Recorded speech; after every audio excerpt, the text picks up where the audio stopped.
Hey guys, welcome back. BDC Care here. We're back with our weekly recap of all things Injustice. This is for the week of August 28th, 2025. Getting straight into it, the current character challenge is Martian Manhunter. That is a 1 week repeat. The required characters are Lex Luthor, Sinestro, and Bane, who you can get at bronze, and silver tier respectively. His passive is Telepathic Attack, which is Martian Manhunter's basic combo has a chance of launching a telepathic attack, which causes a random which causes random effects on his opponent.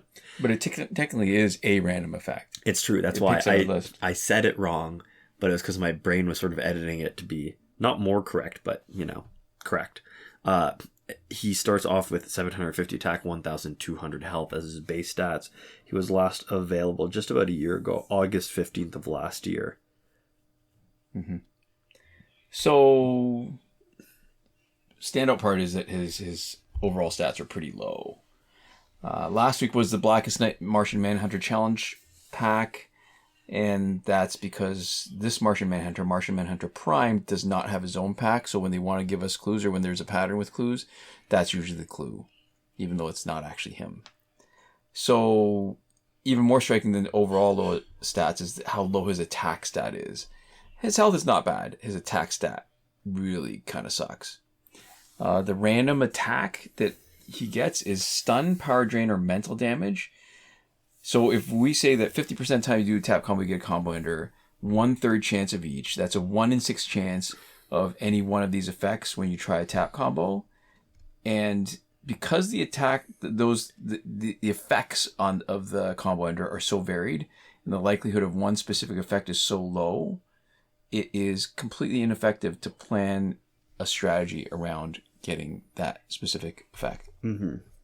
So now I should point out that I feel like we get combo enders maybe about half the time. On the wiki page, they have a sampling where they got a combo ender more than 80% of the time. Seems a little like a lot. Yeah. Not my experience, but so they're getting combo effect more often. Still, even if they got 100% of the time, 1 in 3 still seems like not that great. So stun would be good if you're trying to maximize stun damage when you're using Cloak of Destiny or Nekron Scythe. But the random attack effect is blockable, and that's only 1 in 3 chance against the AI. Mental damage, way too small.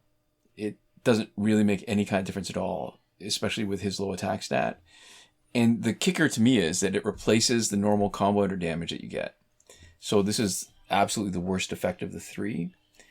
And, I mean, you could gear him to try to take advantage of that as a damage over time dealer, but it feels like a waste of gear slot for something that happens so infrequently. And I'm not sure how much power he drains. The eye test looks like maybe about 1/3.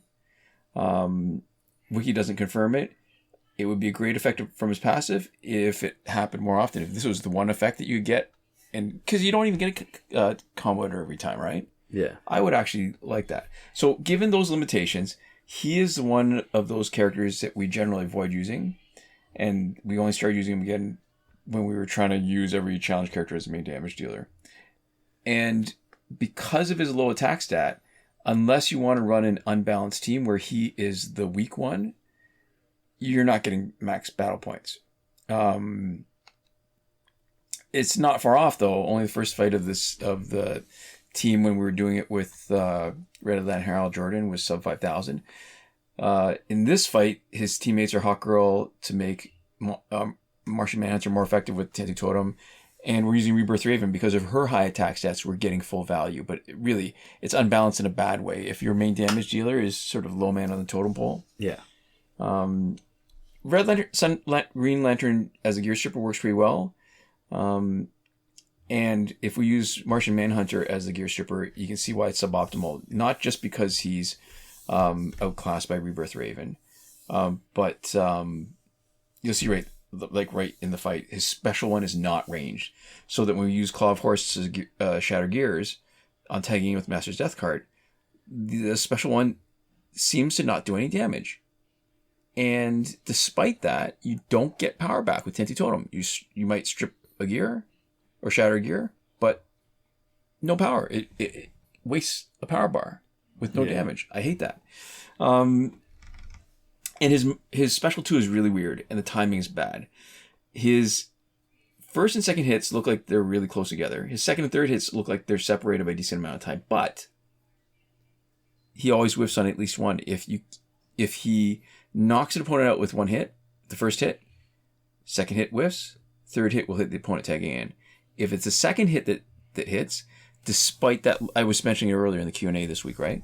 Despite that animation, it looks like, it's lots of time, the opponent's landed in and you're ready to hit him, does nothing, doesn't touch him.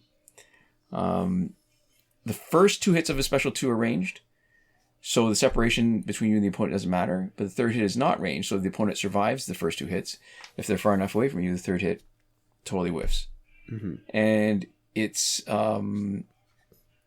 bad, actually, if you've got him with gear like we've tried once before with Ibis Stick, where the gear effect is on the last hit. You don't get the gear effect. Mm-hmm. The main thing that I like about his special 2 is that the 3 hits deal about the same damage, and which is great. The worst thing is that it takes 2 mini games for that damage, and one is a swipe mini game, which I like the least, and it gives you only 5% with each swipe instead of the better version of it where you get 10%. Mm-hmm. Didn't like him before we started playing with him, and there's nothing playing with him that makes it more interesting. Oh, right now is you're in the middle of the footage where, unrelated to Martian Manhunter, the Raven's got Mother Box, and Mother Box is only supposed to have a 30% chance of dodging special 2. Mm-hmm. And I'll let you count it out, but given the situation that you're seeing, by my math, there should be a 0.02% chance that you see the sequence that you're actually watching right now. Mm-hmm. Yeah. That's like 2 in 10,000. 2 in 10,000, like 1 in 5,000. Yeah, that's right. Yeah. So, and for how special and rare that event is, it's not that impressive. And I think it's probably not true. I think we've had instances before where we know that the AI gets a bit of an advantage against you because the AI is not as smart, and I feel like this is one of those things where the AI gets the advantage of a slightly higher percentage chance. They might juice the numbers a little bit. Yeah. So there we go. We are 70 weeks since the end of the 4-year repeating challenge cycle. We are 16 weeks into what looks like to be the new updated cycle. The 54-week cycle, yeah. There are 12 characters missing still from this one, and we expect next week to be Batgirl Prime. Moving on to the multiplayer rewards, we have the Black Power Battery, which becomes Nekron Scythe. When it's maxed out, you get a 40% power steal on basic attacks if your HP is lower than 15%. You get a 200% increased damage against frozen or stunned opponents, a 40% life drain on basic attacks if HP is lower than 15%, and the evolved ability, which is KO an enemy to gain Resurrect with 65% HP on death once per match. Last available on the 23rd of January 2025. We expect next week to be Claw of Horus. Right. So this is a true legendary gear. It is one of only 2 gears that will boost damage against stunned opponents. It is worth a gear slot if it did nothing more than just and that the rest of it doesn't do that much, actually. It's not okay. A resurrection with 65% health? The resurrection is good. Normally you need, like, if you're going to do it with gears, that's 4th row gear set. You need to use 2 gear slots for that, and you get less health back. It's good but conditional, but the lower than 15% stuff is basically, it's not totally useless, but it's pretty close to useless. Yeah. So the freeze is kind of interesting. It only seems to work if the freeze is in the middle of a combo. It happens in the middle of like a special, right? Like Godfall Superman Special 2, Killer Frost Prime Special 2, New 52 Superman. And there's only 1 hit after freezing all of those specials. But against a card that freezes at the end of a combo, like Green Arrow Prime, the silver one, Arrow Green Arrow, and Superman Prime, that can be potentially more useful. Advantage of boosted freeze damage is not as big as it could be. It will only boost damage against the first hit of a basic combo and the first hit of a special. The Cloak, if you compare the 2 gears that have boosted stun damage, Cloak has the advantage of boosted critical damage. Nekron's advantage, like you said, like we talked about, was reviving, which is pretty decent. Mm-hmm. And the biggest problem is not just that it happens at such a low health for those other 2 abilities, right? Is that you quickly push yourself out of that 15% once it starts working. Yeah, and you instead of getting lifesteal, it would have actually been much better if you just get damage reduction or something like that. Yeah. Something that lets you sit in that health range more frequently, because really, with the lifesteal, if you're hitting people, it's going to be hard to stay under 15%. Yeah. And if you're getting hit, it's going to be hard to not be knocked out. So it's really hard to stay in that zone. There is one character, I think, that can take advantage of that. And if you're going to use it, probably most effectively is with New 52 Shazam.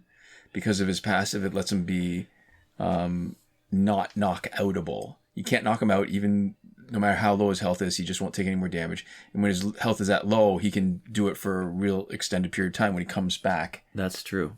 So he's pretty good. I'm wondering if it would be any good with Red Lantern Hal Jordan to let him sort of build more health up after he's gotten. He can't build health. Specials. He can't build health. Oh, that's true. Yeah, never mind. He can't. And I guess when his New 52 Shazam's passive is maxed out, he'll get 21 seconds of knockout immunity and get all those Nekron Scythe abilities. Yeah. So I mean, it's still good enough. We like to use that as a secondary on a team where there's 2 stun boosted damage characters, and we also like to use it on Black Knight Flash because it's another way to take advantage of his passive where he gets full health back instead of the reduced percentage with any kind of other revives. Mm-hmm. So there we go. Moving on to the store. It doesn't look like there's any sort of challenge character hint packs. Yeah, because I think Batgirl doesn't, but we get the clue in the Survivor pack. Or not clue, but just sort of a corroborating detail. Clue adjacent. Yeah, so the Survivor pack for 595,000 power credits comes with Arkham Origins Deathstroke, Batgirl, and Containment Suit Doomsday. Is it just Containment Doomsday? It is Containment Doomsday. We always call it Containment Suit. Yeah. Because it is the suit. Because it's Pickle Suit. Yeah, it's Pickle Suit Doomsday. So yeah, Batgirl is... We do often get this pack before her challenge week, and we don't... We did last time. When she first came back after years of absence, this was the pack that was the week before she actually came back. That was our clue. And we didn't get a challenge pack, so it seemed like this is a repeat of that same pattern. Right. We also have the character bundle Suicide Squad for $24.99 Canadian. Yeah. Priced in Canadian because that's the information we have access to. And that is the only currency that matters. Yep. And that comes with Suicide Squad Harley Quinn, Suicide Squad Joker, 2 random gears out of 5. So that's the 2 signature gears of a 35% chance each, and the 3 Suicide Squad companion gears, and you get a 10% chance each out of those. Right. We also have the Metropolis pack, but that's for its 2nd week, and then everything else has sort of been around for a while. Right. What else? Phantom Zone is back for 2 weeks. Fight 62 is still broken. And we've got double experience points for this weekend, which is presumably for Labor Day weekend, which is celebrated in North America, but I'm not sure if it's celebrated other places. Mm-hmm.